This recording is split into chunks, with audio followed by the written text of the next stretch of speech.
I didn't rise out of shame. I rose because I was done pretending. Her whole family sat frozen around the dinner table, as if the air itself sensed a storm coming.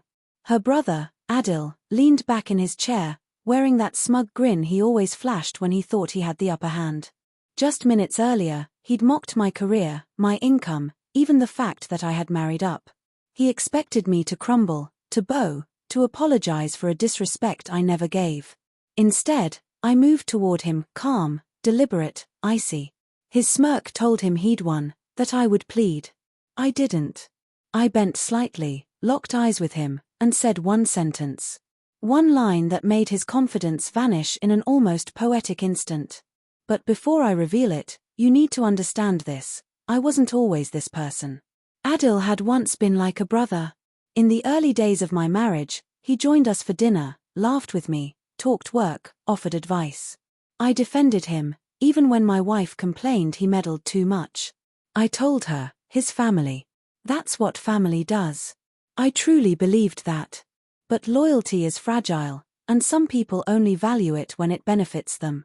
It began subtly, money disappearing from our joint account, odd charges, feigned concern. The blame shifted to me so seamlessly, it felt scripted. My wife swallowed every word he fed her. Then came a message I wasn't supposed to see, Adil texting her, "Don't tell him yet. Let's keep things the way they are. He's too soft to act."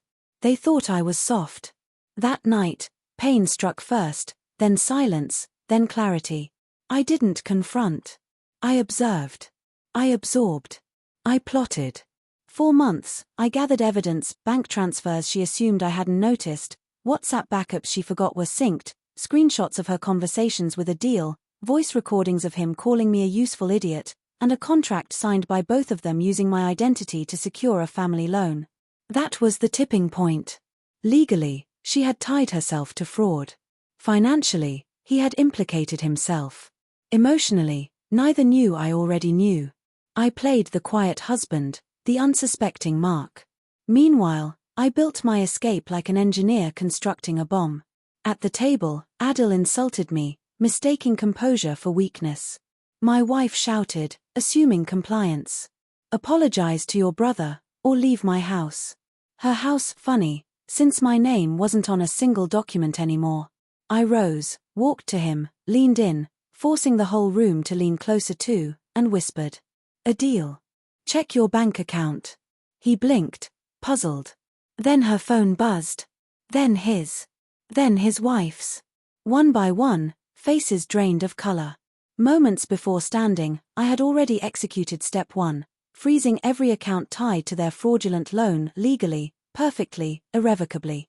Panic spread across the table like wildfire. My wife stood. "What did you do?" I let the truth unfold, slowly, precisely. "Everything you two have done for months, I documented, reported, and filed. The loan you forged. It's officially under investigation." Her knees buckled. Adil's voice cracked. His pristine life, his business, car, lifestyle rested on accounts now frozen under suspicion of identity fraud. An apology? Impossible. He was too busy trying not to collapse. My wife reached for me, tears welling. "We can fix this.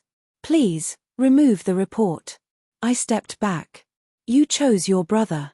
I chose myself." I pulled the folder from my coat and set it on the table, copies of everything, evidence, statements, divorce papers. "This is the last thing I owe you," I said. She collapsed into the chair, her spine seemingly gone. Adil muttered over and over, "This can't be happening." But it was, and they had built it themselves.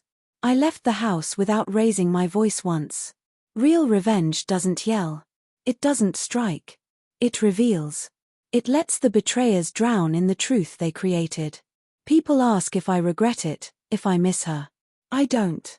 I miss the version of myself that believed betrayal came with warning signs. Now I know better and I sleep perfectly fine.